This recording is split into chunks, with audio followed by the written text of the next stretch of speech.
What do you got? Standouts to you tonight? Anybody that really head and shoulders above everybody else? Yeah, obviously the heavyweight. That guy, 24 years old, 6'7", 7-0, 6 knockouts. Love it. And then obviously Elijah Smith, very impressed with him too. I just realized you said you're rushing because you have a flight to catch. So there's probably not a departure time, like you're okay. No, there's not, but there's customs that you have to catch customs right or you are fucked. All right. Any thoughts of 2 contracts in the main event? That was a hell of a fight. Did you have any thoughts at all? I know that's not something you do very often, but was it? No, listen, I felt like Elijah came out dead serious in the first round. Aaron was kind of playing around and taking it lightly. You saw in the second round he was not. He found out Elijah came here to fight, and then when Aaron dug in, it turned into a fight once he got serious. And what was great is this kid took this fight on 3 weeks' notice, ended up in a dog fight with a tough, badass dude, and dug deep and pulled.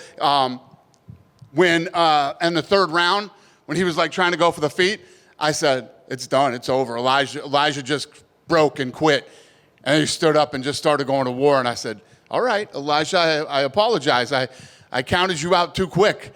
And he dug deep, and those two were both just dropping bombs. I mean, I was already standing up clapping with 10 seconds left of the fight. It was a great fight, much respect for both guys, and yeah, it was a fun one. A UFC veteran's son in the UFC. I mean, give me your thoughts on that. I mean, does it make you feel old? I'm old, yeah, exactly. That means I'm old, yeah, but very cool. Very cool to see that come around, yeah. I want to ask you about UFC Africa. You know, obviously an African standout tonight. I mean, kid looks incredibly good. But where do you stand on an event over there, a PI over there, and just the future of the sport with athletes over there? I've been saying this. I said, wait till we build I said it to the guys at the table tonight. Wait till we build a PI in Africa, and some of these guys start coming in from at a young age and learning everything. It's like. Just like Mexico. Wait until 5, 6, 7 years, Mexico, same thing's gonna happen. And who knows with Africa? It could be even crazier. How far are we away on that? I know you want to do next year, you want to take Drickus there. Just open Mexico, yeah.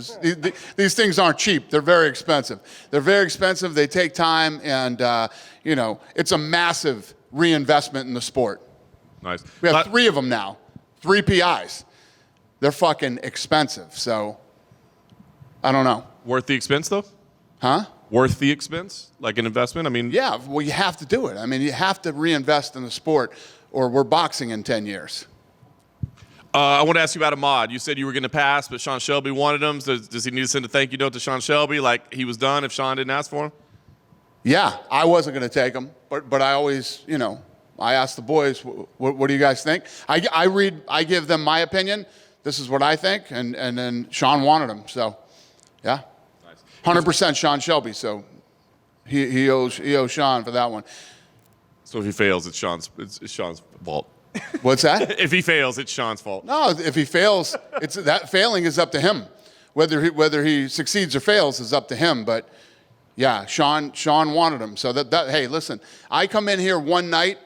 I don't know anything about these guys. I see who they are and what they got in one night, and I decide whether I want them or not. Sean Shelby and Mick Maynard know everything about these guys, and Sean wanted them. So there you go. Nice. I know you're in a rush, but I did want to ask you, outside of tonight, we're a few days removed now from the Sphere, the show that you built up. I mean, we talked about it on Saturday night, but in retrospect, a few days removed, soaking it all in, what are your thoughts on what unfolded on Saturday? Well, I don't think that we've ever done an event, even 300. I mean, name the event. We've never done an event where days after, I mean, my phone is still blowing up from people hitting me about the experience. We flew to LA yesterday for meetings, and, there and back in Vegas at the airport, people were, it's just, I don't know if I've ever been a part of an event where so many days after, people are still sending me texts and pictures. And when I run into people that are Mexican, they go crazy. And I don't know if you saw the post that I posted, but that was sent to Craig Borsari. It's awesome. I mean, that text is awesome. Yeah. I know that the MGM deal is in place. It was a one-off, but given all that, given that excitement, given the what's happening, do you feel like that is a future venue for the UFC? Like it's not one and done? I'm already looking at going to Mexico next year. I want to go to Guadalajara next year for Noche. Nice. They're building a new arena there. It'll be done in 25, and I'll go there. I'm not even thinking about doing Vegas now for Noche. After the way that whole thing went down, just left a bad taste in my mouth. We'll do Mexico. We'll go to Texas. We'll go to Arizona. We'll go to different places now for Noche. Vegas can have the boxing matches. Dana, you said about that whole thing with the MGM Arena guy. Did you ever hear his reaction to the Sphere show and everything like that? I don't give a fuck what he thinks about the show. No. Why would I give a shit what he thinks? I just wondered if he maybe saw what you guys could produce and regretted letting you guys go there. Give a shit. Okay. Into the heavyweight fight, Arthur Lopez came out swinging. He was obviously a massive underdog. Do you think that's how people should fight if they're such a heavy underdog against such a bigger opponent? Oh, listen, I got up and walked back and said to him, much respect. Listen, that guy should drop down to 205. And, Mick said, anybody drops out of anything, I would love to have that guy in. Let me tell you what that guy's not going to do. Bum anybody out next time he fights. That guy's a dog. I loved it. On Saturday, we announced John Jones, Stipe Miocic is officially happening. John then was seen ringside saying that this is probably the last one. I'm sure there could be negotiations involved, but have you spoke to him about maybe his future after this event? Why speak to him after this event? You got to figure out what's going to happen in this fight. Yeah. See how this fight plays out, and then we'll go from there. Is Tom Aspinall officially the backup for that fight? Yes. Okay. And Tom Aspinall is next in line for anything that happens after this fight. Dana, I just have a quick question. Don Davis spoke today about the Francis fight that they're planning, and he says that he spent more on the production of that fight than you spent at the Sphere. And I'm just curious if you think that's possible. Don Davis, PFL, says he spent more than the Sphere. I didn't even know who he was till you said it. So what did he say?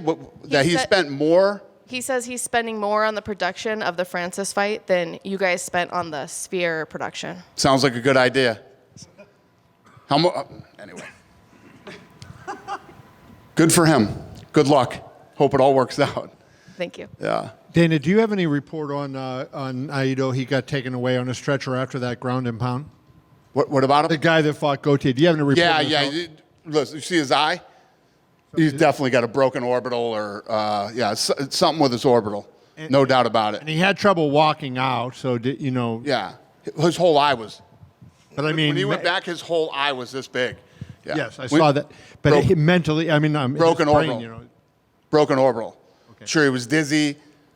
Can't see out of one eye. Yeah. Okay. Broken orbitals are fucking painful. Just a couple quick ones from me. O'Malley announces today he's having hip surgery, and I don't understand how these guys fight with. He has a torn labrum, and then 2 days later they're having surgery. I mean, isn't there a process in place? That's a pretty significant injury. You can't, fight at your best performance if you have a torn labrum, right? I agree. So, how do you prevent that from happening, where they're supposed to disclose to the commission and they don't do that? You can't. You know what I mean? If these guys come in and they have something and we don't know, I mean, how would the doctors check for a torn labrum? You know what I mean? You can't. Yeah, knowing what you know now, does that explain the performance, or do you think Merab was just so good in that fight that he was going to win the fight on that given night anyways? Literally everybody reached out to me that night and said, Sean O'Malley didn't look like himself. He didn't look explosive. He didn't look, all the same stuff we were all saying that night. Right. And then lastly, not to take anything from Rob, but correct. I mean, everybody felt that way. Last question. I mean, can you just give a little more detail on this arena that you talked about? Is it the one that the people from the LA are talking about down off Las Vegas Boulevard, where they're talking about an NBA arena, or is this another project? Oh, the arena? Yeah. Yeah, no, it's a different one. It's a different. And where would that be in this resort area they're talking, or somewhere? Yeah, it's in Vegas. Yeah. And down on the strip, area, that type of thing? Okay. Yes. Is there need for that type of thing here? Now you would have, 4 or 5 arenas all within a couple mile span of each other. I agree. I mean, they're popping up like crazy here. But listen, there's tons of sports coming to this town now between, UFC, boxing, baseball, basketball, hockey, football, and God knows what else. Did I say soccer? It's all coming here now. How long is your deal? And then you left got with MGM? concerts. I mean, nonstop concerts, and there's always something to do here. It's always going to need an arena. How long is the exclusive with MGM left? I don't know off the top of my head. Do you know, Craig? You know what the exclusive with MGM is that we have? How much time we have left on that contract? I don't know how much. Yeah, we don't know. Okay, great. Thanks. Dana, over here. Speaking of the main event, Aaron, obviously, like you said, he looked like he was out in that first round, and then he started to come back and kind of made it a dogfight. Just looking at that fight, he might beat guys that are already on this UFC roster. Is he a guy that you might bring back to the Contender Series and just give him another shot? Yeah, I would never say no. I mean, he in the first round, a lot of showboating and goofing around and was getting picked apart, and then came back dead serious in the second round and turned it into an absolute war. But yeah, I mean, most of these guys, if they keep winning and doing their thing, they find their way back here. I think the only thing with him is he's 31 years old. You know what I mean? So looking back at the Sphere again, you didn't have an answer post fight, but did you anyone find all the Easter eggs? Yeah, we had 28 people who found the Easter eggs. So they go into a pool, and the winner has already been determined. Legal has it right now, so legal's dealing with it. Was it a random drawing? Yeah, it's a random drawing. Yeah, and there's all this. Can't be related to anybody. You can't fucking. If you ever said hi to somebody at the UFC, you're out. Fucking, So it's. Is that more people than you thought would find them all? Yes. What do you think, Craig? It was Craig's. It's good you're in here. It was Craig's baby, actually. The whole Easter egg thing. I think it helped that all the fights went the distance. Yeah, it definitely did. Time to check it out, but if there were a couple one-rounders in there, I thought it was going to be hard. Sure. Especially World 2. The first two were insane. Yeah. The first two were like. 2 was really hard. 2 was insane. His wife found Actually, John Morgan's wife. My wife found the second one. I was like, "You're fucking genius!" Like I never would have seen that. Yeah, but If in round 1, if she would have found it, that would have been incredible. insane. And the first fight, like nobody saw that one going the distance. Like who would have ever thought that? Yeah. Just a couple more. Did you see that video of Jake Paul saying he was banned from all UFC events and then put the costume on? Yeah. Listen, if Oscar De La Hoya was there, okay, let's put it that way. Nobody's banned from the UFC. Listen, that kid knows how to market and do his thing, and all that good shit. But yeah, no, Jake Paul's welcome to come to UFC. He just can't bring that.